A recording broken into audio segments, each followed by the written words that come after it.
CBN Universidade, um programa dos alunos e profissionais de comunicação da Universidade Estadual da Paraíba.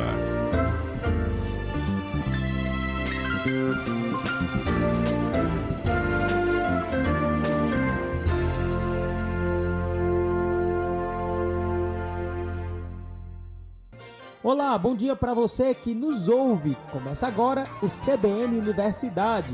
Eu sou Erivaldo Laurindo e junto com Edson Tavares trazemos as principais informações sobre ensino, pesquisa e extensão da Universidade Estadual da Paraíba. Bom dia, Edson. Bom dia, Erivaldo, e a todo mundo que está com a gente ligado na CBN Campina Grande. Vamos ficar por aqui até as 10 horas da manhã. Agora é hora de saber os destaques de hoje. Vamos conhecer um projeto que dissemina conteúdos sobre direito internacional dos direitos humanos, de forma didática e com uma linguagem acessível para toda a população. Tem também uma reportagem que fala sobre as ações de um laboratório que gera e divulga conhecimento científico sobre ecologia e conservação da natureza. Inteligência das plantas, mito ou verdade? Esse foi um dos assuntos abordados pelo projeto Ecoando Ciência. Vamos saber mais sobre o assunto. Na entrevista deste sábado, a gente fala com o professor Paulo Ávila sobre escritas afetivas e como essa prática pode contribuir com o autoconhecimento. Teve alteração no regimento do Comitê de Ética em Pesquisa envolvendo seres humanos da UEPB. A gente explica quais são essas mudanças. E ainda, menos cimento e mais sementes. Essa é a proposta de um projeto do campus da UEPB em Guarabira, que ressalta a importância do plantio nos quintais das residências. É o que você confere a partir de agora no CBN Universidade deste sábado.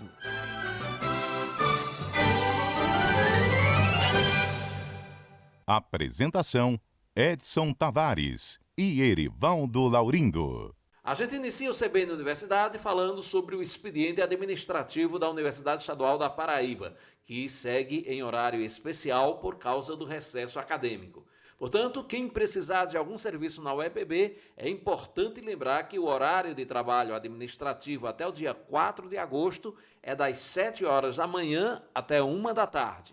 O semestre letivo 2023.2 inicia dia 7 de agosto, quando os horários voltam ao normal nos turnos manhã e tarde. Algumas atividades não entraram em horário especial por causa da natureza do serviço, seguindo turnos estabelecidos em normas próprias. O programa de pós-graduação em Ciência e Tecnologia Ambiental da Universidade Estadual da Paraíba está com edital aberto para o curso de doutorado em Engenharia Ambiental. O processo seletivo acontece em fluxo contínuo para preenchimento de 17 vagas ao longo deste ano. Das vagas, 14 são para ampla concorrência e 3 para pessoas negras, quilombolas, ciganas, indígenas, trans e uma vaga extra para pessoas com deficiência, divididas de acordo com a cota de cada orientador. O curso de doutorado em Engenharia Ambiental possui 2 linhas de pesquisa: qualidade de sistemas ambientais e tecnologias de tratamento de águas e resíduos. As pessoas que se candidatarem serão avaliadas pelo plano de tese apresentado e pelo currículo. As inscrições seguem abertas através de formulário online, que você encontra no site da universidade, uepb.edu.br. E você vai conhecer agora um projeto que realiza postagens em redes sociais digitais para disseminar conteúdos sobre direito internacional dos direitos humanos, de forma didática e com uma linguagem acessível. Além de professores, participam alunos de vários cursos, resultando em uma rica experiência para a sociedade, que podem se beneficiar com o material publicado. O repórter Iago Duarte traz os detalhes desse projeto para a gente. Aprender sobre direito internacional dos direitos humanos de uma forma leve pelas redes sociais. Isso é possível através dos conteúdos postados no perfil do Instagram do projeto de extensão chamado Jus Cogens, que é ligado ao Centro de Ciências Jurídicas da UEPB. O coordenador do projeto é o professor Ricardo Bezerra. Os objetivos desse projeto sobretudo, difundir, através dos espaços virtuais, análises dos principais documentos internacionais relacionados aos direitos humanos e sua aplicabilidade, explanando os contextos histórico, político, social e jurídico para uma maior compreensão do tema, levando assim as competências e fundamentos do direito internacional dos direitos humanos de uma forma simplificada para a comunidade e consolidando-se como um mecanismo efetivo para a educação em direitos humanos e para a cidadania. Também tem o objetivo de materializar um espaço virtual periodicamente atualizado com um conteúdo informativo sobre o direito internacional dos direitos humanos para todos os cidadãos, mediante a implementação periódica de conteúdo, notícias e informações sobre esta temática nas plataformas digitais. E, por fim, também construir uma relação direta e efetiva com a sociedade por meio das plataformas digitais, realizando um papel ativo na formação intelectual dos cidadãos sobre a temática em pauta. O professor destaca que esse é um projeto interdisciplinar. Porque, apesar dele ter sido criado no curso de Direito, ele conta com a participação de alunos de outros cursos, como, por exemplo, de Relações Internacionais e também do curso de Comunicação Social. E daí vocês podem perceber a excelência do material produzido, sobretudo de vídeos, que contam com a participação de pesquisadores na área, de vários profissionais relacionados à área do direito internacional dos direitos humanos, como, por exemplo, juízes, professores, promotores. Para realizar as postagens, primeiro é selecionado o conteúdo que é estudado e discutido pelos participantes do projeto. Depois, os estudantes fazem toda a produção do material que será veiculado. Heitor Figueiredo é aluno do curso de Direito. Ele participa do projeto desde 2021. A minha participação no projeto é de revisar as imagens e os textos educativos para que eles contenham algumas informações essenciais, como aquele direito surgiu, em qual contexto social ou histórico um tratado internacional foi elaborado e os efeitos que isso traz para o Brasil e para a sociedade como um todo. Participar do projeto contribuiu muito para a minha formação acadêmica, porque geralmente a disciplina de Direito Internacional é uma das últimas que a gente vê seguindo a grade curricular. E por meio do projeto eu pude adiantar muitos desses conteúdos e estudar eles com antecedência, além de também ter tido a oportunidade de me aprofundar nos conhecimentos sobre direitos humanos de maneira geral, que na minha opinião é um assunto com caráter universal, ou seja, que é de interesse de todas as pessoas. Para todos que queiram seguir a página no Instagram, o nosso @ é juscogens.uepb. O projeto iniciou durante a pandemia e os desafios foram muitos. Hoje, a advogada Paula Palmeira fez parte da criação do Juscogens quando era estudante. Ela falou sobre os desafios iniciais e ressaltou a importância de abordar temas dentro dos direitos humanos. Bom, como uma das criadoras do projeto, eu posso afirmar que os trabalhos iniciais foram realmente trabalhosos. Escolher uma equipe de confiança, elaborar um cronograma do zero, tentar captar a atenção e expandir nossos seguidores ao mesmo tempo, fazer com que tudo isso dançasse de forma harmônica, sem perder a finalidade, de passar didaticamente informações sobre um assunto tão relevante que é o direito internacional dos direitos humanos para o nosso público, necessitou de muito empenho e muito estudo. Bom, ainda existe muita incompreensão ao redor da temática dos direitos humanos. Até mesmo um certo desapreço por parte dos brasileiros. E esse desapreço eu vejo ele como uma consequência do desconhecimento. O fato é que os direitos humanos eles existem e geram impactos não apenas no Brasil, mas também no plano internacional. E poder fazer parte de um projeto que tem o intuito de informar e conscientizar sobre tais direitos para a comunidade foi muito gratificante. Hoje eu sou formada, mas eu posso afirmar que o JUS ele tem um lugarzinho especial no meu coração. Poder compartilhar o pouco que sabemos com o próximo, fazer com que o conhecimento aprendido ele ultrapasse os muros da instituição e chegue à comunidade. É lindo de se ver, mas é ainda mais incrível de se fazer parte.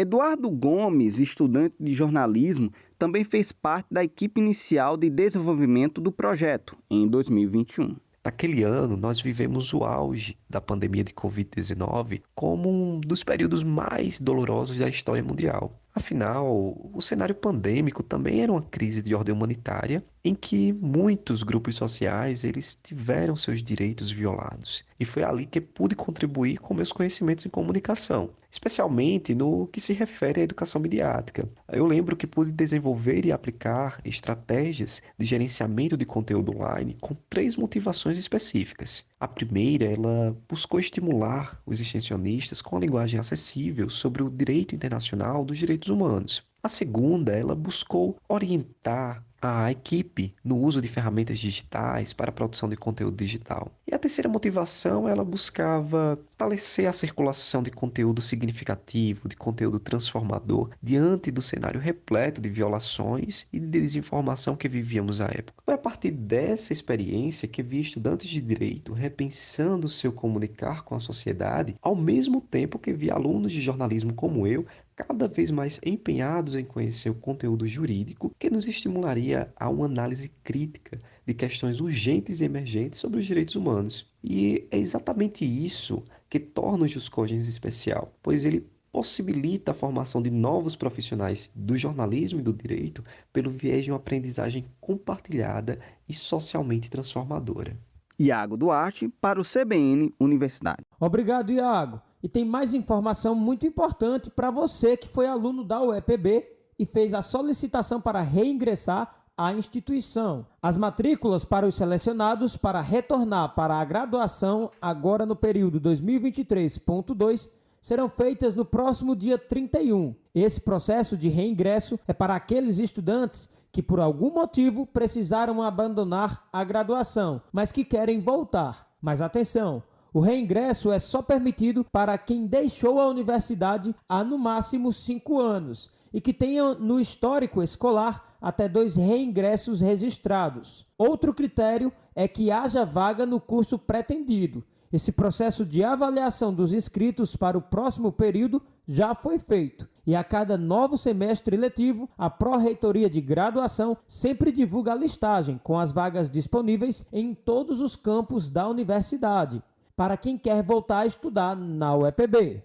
Bom, agora a gente vai para o nosso primeiro intervalo. E na volta, falamos sobre o laboratório Ecotropics da UEPB, que estuda ecologia e conservação da natureza, mantendo ações de divulgação da ciência. E tem muito mais informações. A gente volta rapidinho, eu prometo.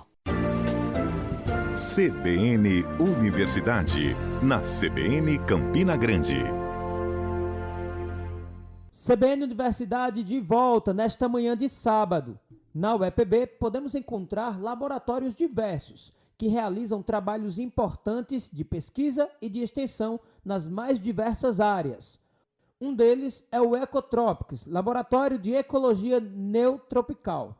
Criado em 2012, tem a missão de gerar e divulgar conhecimento técnico-científico sobre os diferentes aspectos da ecologia e da conservação da natureza.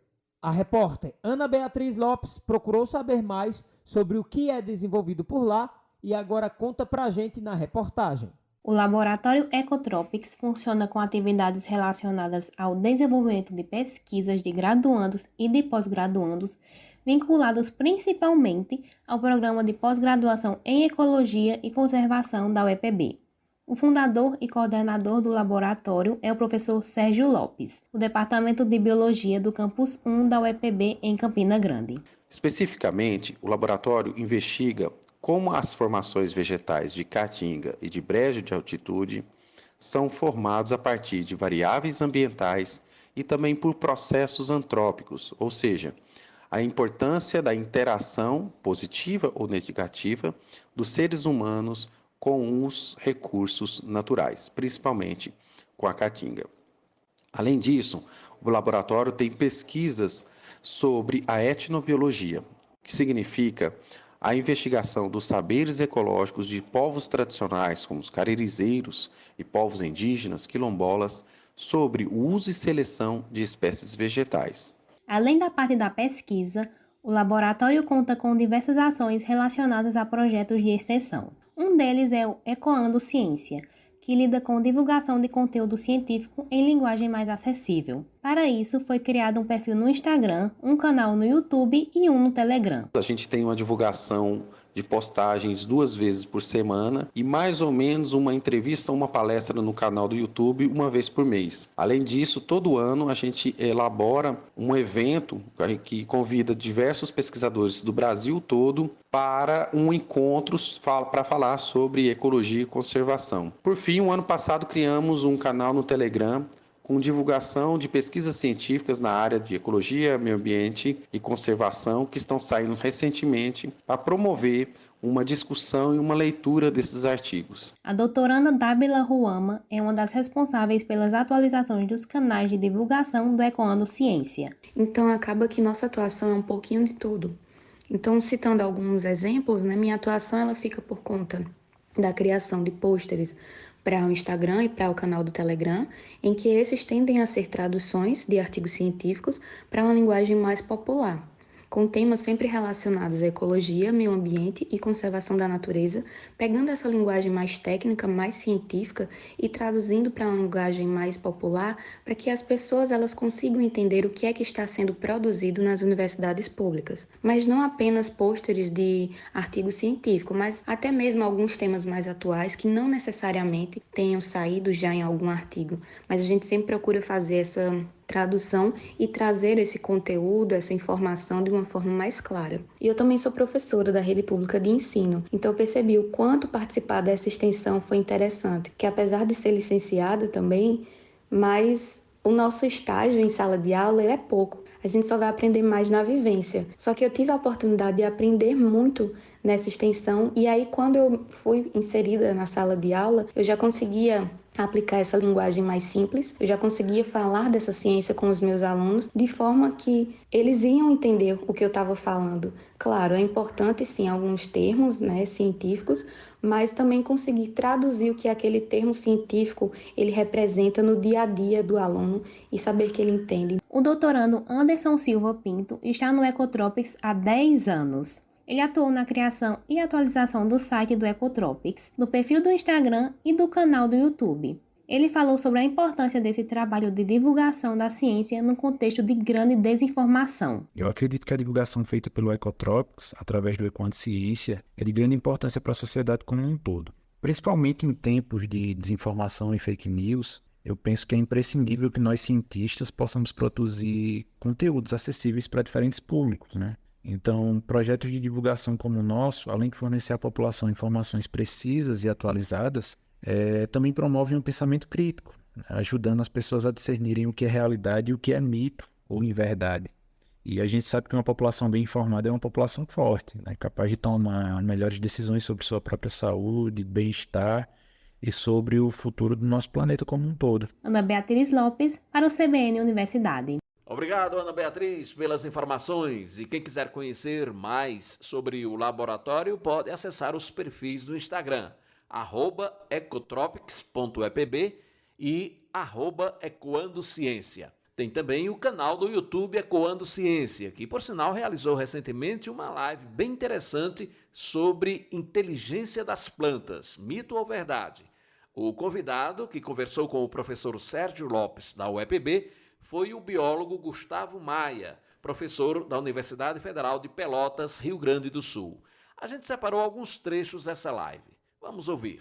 A inteligência, eu vou tentar discutir um pouquinho mais isso, mas é um atributo que, em geral, a gente associa a seres humanos e, eventualmente, a gente faz o favor de espalhar isso para alguns animais, Mas uma questão que é importante é que isso, inclusive, tem aspectos filosóficos e culturais muito fortes.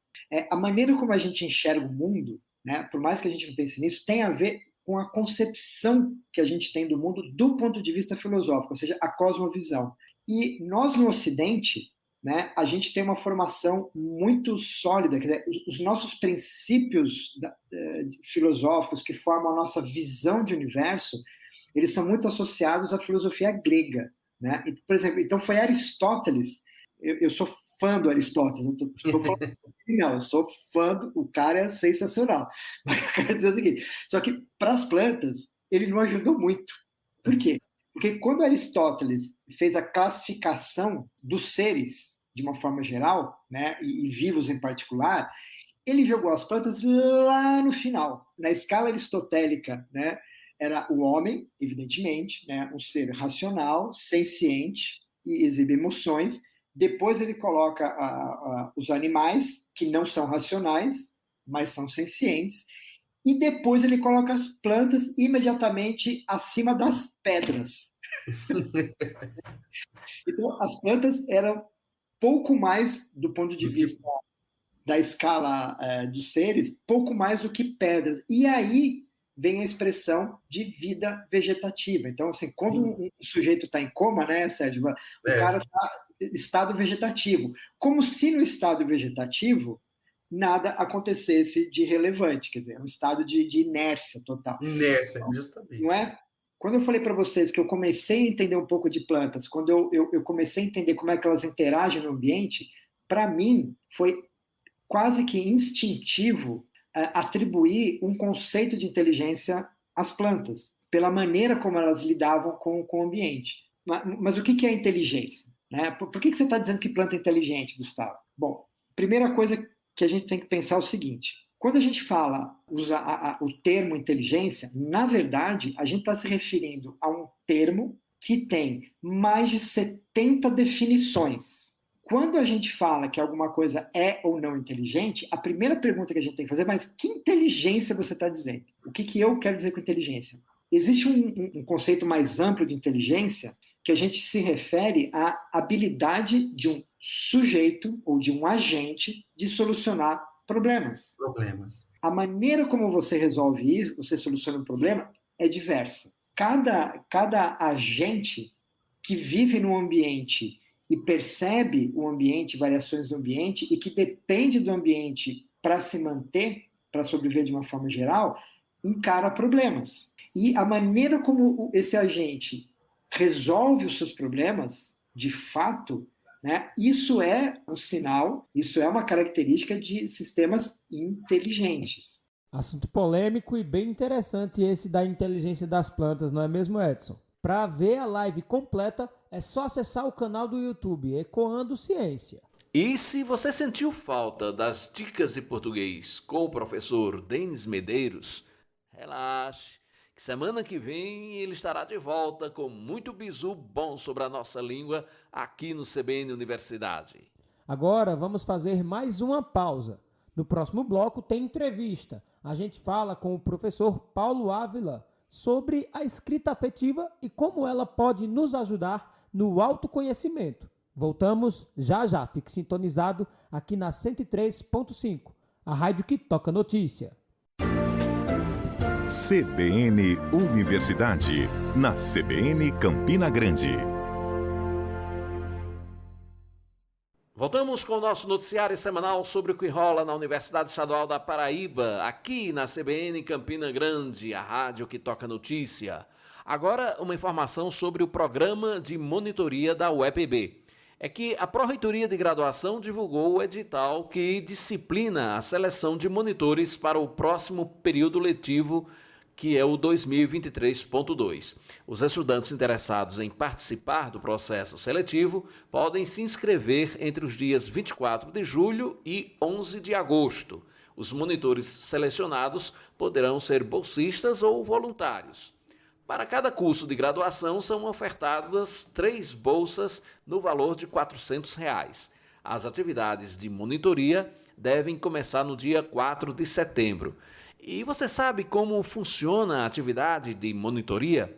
O monitor auxilia o professor em tarefas pedagógicas e científicas, bem como na preparação de aulas, na elaboração de trabalhos didáticos e no desenvolvimento de atividades teóricas e práticas, além de atender aos colegas estudantes, ajudando e orientando na realização das atividades letivas da disciplina para a qual foi selecionado.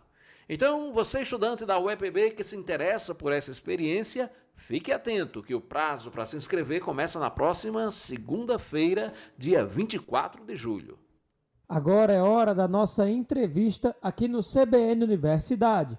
Você sabe o que é a escrita afetiva e o quanto ela pode nos ajudar no autoconhecimento?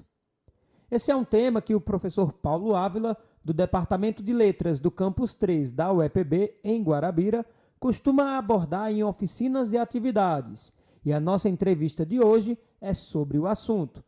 Professor, para começar, o que é a escrita afetiva? Explica para a gente. Então, a escrita afetiva, ela gira em torno não de técnicas de escrita, não da preocupação com a estrutura, com o vocabulário, mas tentando trazer para si, para a prática da escrita, conteúdos que girem em torno, digamos assim, da alma do autor, né? E esse autor ou essa autora pensa no leitor, na leitora, que também tem uma alma, também tem sentimentos, também são humanos. Então, assim, é um tipo de escrita que gira em torno de buscar a essência de cada um, tanto de quem escreve quanto de quem lê. A gente vive num mundo acadêmico, num mundo de muita produtividade, e a gente vai se distanciando da subjetividade, das identidades, das características, tanto do que fazemos quanto do que sentimos. Então a escrita afetiva, ela tenta buscar de volta, tenta trazer uma conexão de quem escreve, de quem lê, com relação à nossa própria existência. Como podemos praticar a escrita afetiva? E nós podemos praticar a escrita afetiva trazendo qualquer conteúdo. A gente pode fazer a escrita afetiva envolvendo política, economia, questões do dia a dia. A prática seria se distanciar dessa preocupação mecanicista ou técnica, ou de produção científica e acadêmica, ou com a preocupação dos julgamentos e dos olhares, e se aproximar do que sente mesmo, do que acha, do que pensa, se conectando de uma maneira mais humana com essa escrita, mais subjetiva e menos artificial, menos mecanicista. Como esse tipo de escrita pode contribuir com o nosso autoconhecimento, com a nossa autoaceitação? E esse tipo de escrita, ela pode contribuir com questões de autoestima, questões de autoconhecimento, questões de autoobservação, né, de autodescoberta, no que se refere às nossas próprias vontades, nossas características, nossas subjetividades, né, tentando trazer para perto da gente uma conexão tanto com o entorno quanto com quem vai ler, e se identificar, né? A gente vê muito isso, por exemplo, em leituras que tratam de questões de gênero, de raça, de etnias, não no sentido da discussão filosófica ou acadêmica ou politizada, científica desses termos, dos conteúdos e dos dados, mas no sentido de dar um espaço, dar margem, dar visibilidade ao que essas pessoas sentem, ao que sentimos também. Então, termina que há uma contribuição muito grande em torno disso. O senhor costuma ministrar oficinas com o tema da escrita afetiva e recentemente ministrou uma oficina em um dos eventos da UEPB. O que foi realizado nessa oficina? Qual a didática utilizada para apresentar a escrita? A oficina, normalmente, ela gira em torno de um ambiente acolhedor, né, de uma troca de afetos, e aí, quando eu falo afetos, não necessariamente significa o contato físico, né, porque talvez isso não seja muito à vontade para muitas pessoas, mas no sentido das palavras, no sentido do ambiente. O ambiente pode ter um aroma suave para que essas pessoas comecem a cognitivamente se conectar com aquele ambiente, emocionalmente começar a se conectar com aquele ambiente. Esse ambiente pode ter também uma música de fundo, né, para trazer uma reflexão e esquecermos dos sons lá de fora. Pode ter um espelho também dentro da dinâmica, dentro da oficina. A gente leva as pessoas a olharem por alguns instantes no espelho, pensando em si, pensando no nome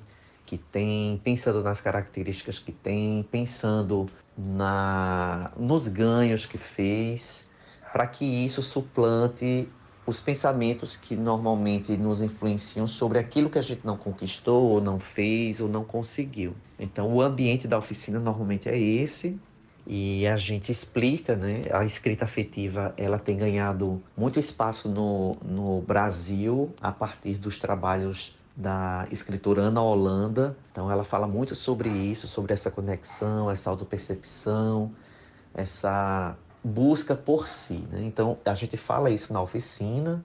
A estrutura do ambiente pode também ter almofadas, enfim. E depois dessa discussão e dessa ambientação, desse acolhimento, as pessoas podem ficar à vontade para usar o papel e a caneta, o lápis, para poder trazer em palavras e expressões que querem falar ou sobre si mesmos ou sobre algum tema que a gente pede. No caso dessa oficina especificamente, era sobre o eu sou, né? Eu sou e dizer o nome e girar em torno da história dessa pessoa, trazendo os pontos positivos que talvez tenham ficado esquecidos, né, ao longo do tempo da vida dessa pessoa, os próprios agradecimentos que a pessoa tem para si mesmo, né, sobre como foi crescendo, amadurecendo, tomando decisões e vivendo essas decisões. Qual foi a reação dos participantes, professor? Tanto a reação deles quanto os resultados dessa oficina que o senhor ministrou?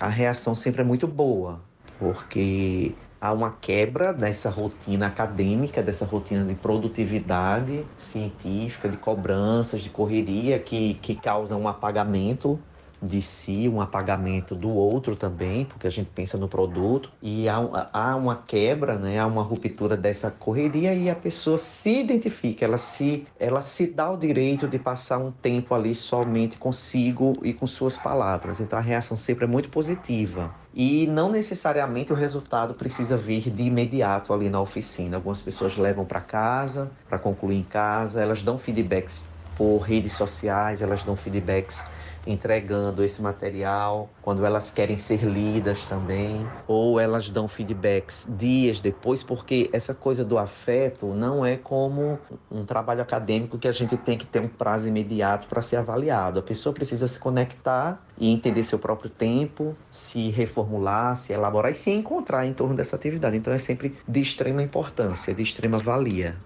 Agora mudamos de assunto para falar que o Conselho de Ensino, Pesquisa e Extensão da UEPB aprovou recentemente a alteração no regimento do Comitê de Ética em Pesquisa envolvendo seres humanos da instituição. Esse é um processo de revalidação do CEP-UEPB e a coordenadora do serviço, a professora Patrícia Meira, falou sobre o processo e essas mudanças no regimento do Conselho. Vamos ouvir. As alterações agora do novo regimento do CEP, da UEPB, são poucas, mas elas atendem às exigências do CONEP, né, onde o CONEP ele escolheu alguns termos que a gente usava e já está em desuso, segundo as exigências do CONEP, como o representante de usuário, que a gente usava muito isso, e o termo é o representante e participante de pesquisa. Hoje a gente já atualizou este termo nesse novo regimento nosso, né?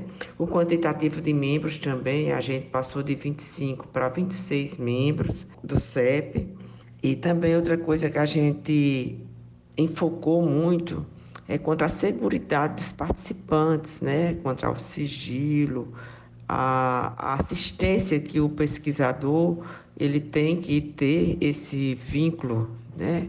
Esse compromisso com o participante de que ele está ali para colaborar, para ajudar no que for preciso e o participante se sentir seguro como participante de uma pesquisa, graças ao apoio que ele vai ter de quem é responsável pelas pesquisas, por cada pesquisa. Outra coisa também foi esclarecer a comunidade científica de que o período de greve, mesmo existindo, o CEP ele não pode parar, porque existem as pessoas quando entram numa greve, a gente não pode parar as pesquisas que estão em andamento. Então, principalmente aquelas pessoal que tem mestrados e doutorados a defender, teses, né, de pesquisas para defender e tem prazo de CAPES. Então, nós também, no regimento, deixamos claro que mesmo em período de greve que a instituição esteja passando, o CEP ele está ali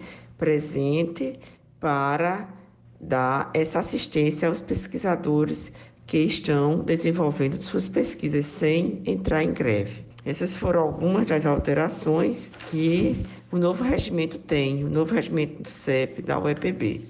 Fora isso, também existiu como uma renovação dos membros relatores, né? Onde alguns tinham já saído, outros já tinham se aposentado, e nós também renovamos um pouco o corpo dos pareceristas do nosso comitê. Basicamente, são essas as alterações desse novo regimento que entra em vigor, né? Quando os regimentos anteriores eles passam a ser revogados. Esse novo entra em vigor a partir da data que ele foi aprovado e eles estão todos dentro das exigências do CONEP. É hora da nossa última pausa e no próximo bloco a gente traz uma iniciativa do Campus 3 da UEPB, que orienta a população para plantar mais e construir menos. E ainda tem o Minuto Ambiental. Fica sintonizado que a gente volta já já. CBN Universidade, na CBN Campina Grande. Estamos de volta com o CBN Universidade deste sábado e a gente fala agora sobre o projeto que trabalha com a geografia dos quintais das casas. Essa iniciativa vem do Centro de Humanidades do campus de Guarabira e tem levado orientação e conscientização sobre a importância do plantio nos quintais para garantir mais árvores na cidade e menos concreto, melhorando assim as temperaturas, principalmente no verão, que costuma ser bem quente nessa região. Quem tem os detalhes sobre essa iniciativa é o repórter Gabriel Queiroz. Estimular que os moradores não apliquem cimento nos quintais e cultivem árvores frutíferas nos espaços para garantir mais ar puro na cidade. A ideia de menos concreto e mais verde é o objetivo do projeto de extensão sobre cultivo de plantas em quintais residenciais, chamado carinhosamente de Geografia dos Quintais. Essa iniciativa é desenvolvida por professores e alunos do Centro de Humanidades no campus da UEPB em Guarabira. Um dos coordenadores é o professor Belarmino Mariano. A nossa intenção com esse projeto é aproximar a comunidade urbana de Guarabira e da região, né, para a sensibilidade em relação ao uso sustentável dos seus quintais, e foi assim que o projeto ele nasceu. E também buscar contribuições, né, para incentivar o cultivo de espécies vegetais em seus quintais, considerando que a flora das áreas urbanas e as culturas dos quintais sejam de plantas medicinais, frutíferas, ornamentais, entre outras. O projeto Geografia dos Quintais conta com 5 alunos voluntários e uma bolsista. Jarbele Karina da Costa, aluna extensionista, faz o curso de Geografia e já atuou como voluntária na iniciativa. Jarbele explica o porquê da ação. O principal objetivo dele é conscientizar a população em preservar esses quintais, além de instigar aqueles que não possuem a terem suas casas residenciais. A gente nota que entre as estratégias de adaptação humana, o cultivo de lavouras nos últimos 10 mil anos ele é notável. Só que com o crescimento dos grandes centros urbanos, a humanidade ela vem abandonando alguns de seus hábitos de cultivo. Dessa forma, né, os gramados residenciais, que muitas das vezes eles possuem um alto valor cultural, como as rezadeiras, plantas medicinais, frutíferas, elas vêm ficando um pouco de lado. Então, além de levantar estudos e programas dedicados à biogeografia, fitogeografia, de espécies do semiárido, a gente trabalha com essa questão de conscientizar a população em preservar esses quintais. O professor Belarmino Mariano destaca que o trabalho tem também a finalidade de melhorar as condições climáticas na região. Esperamos, né, sensibilizar a população para evitar, né, que os quintais sejam totalmente permeabilizados e que a gente possa ter verde, né, espalhado por toda a cidade. uma vez que Guarabira fica numa região de depressão, uma região baixa, e que também sofre a influência da semiaridez, consequentemente o calor aqui, os períodos de verão são muito fortes, é muito forte, né? A transformação ambiental não depende apenas das grandes ações, mas também dos pequenos movimentos das populações, conforme esclarece o professor Belarmino. A ideia principal, ela surge na perspectiva da geografia das pequenas coisas, dos pequenos lugares, dos pequenos ambientes, né? E a gente sabe que a preocupação com o meio ambiente, com a sustentabilidade nos dias atuais vem forte, né? A questão da chamada pegada ecológica. O projeto viu nas comunidades a possibilidade de preservação das espécies que as pessoas já cultivam, como plantas frutíferas e ornamentais, e o acréscimo de outras variedades de plantas. Jarbele Carina é do município de Duas Estradas. A ideia é também ampliar para outras regiões e ainda aplicar a proposta em pontos comerciais. Outro objetivo é promover economia, fazendo com que a população comercialize as mudas cultivadas. Os moradores também são orientados a fazer o aproveitamento de resíduos orgânicos no plantio, promovendo a sustentabilidade. Em breve, os resultados serão colhidos. A iniciativa está atrelada ao programa Humaniza Bosque, do Campus 3 da UEPB, em Guarabira. O programa também desenvolve outras ações e tem alunos de outros cursos, como Letras e Pedagogia. Guarabira é o foco, é o principal, porque é a sede da UEPB aqui, o Campus 3. Mas a intenção, inclusive a gente tem alunos de vários municípios e alunos voluntários que vão desde Araruna, Belém, Pirpirituba, Araçagi, Cuitegi, Alagoinha. Então a nossa intenção é tentar interagir primeiramente até com os próprios familiares, com as próprias residências dos nossos estudantes e com os seus vizinhos, com as pessoas que se interessam por cultivos e tudo mais. E a gente também pretende identificar, né, ao longo do nosso projeto de extensão, uma perspectiva de educação ambiental. Não é apenas a interação em si, mas também buscar práticas de educação ambiental. Também a gente quer observar quem são os casos das pessoas que negociam, né, que comercializam. Até porque a gente observa que existe um pouco de uma economia criativa de alguns. Tem algumas senhoras que, por exemplo, plantam, fazem várias mudas, principalmente ornamentais, e vendem, né, e comercializam, ganhando um dinheiro extra com essa atividade, né? É muito interessante. As outras práticas também que são desenvolvidas no quintal, como aproveitamento de cascas de frutas, de casca de legumes, o uso do pó de café, né, são algumas coisas que a gente vem observando que algumas famílias já praticam. Então é isso, menos cimento e mais sementes. Gabriel Queiroz, para o CBN Universidade.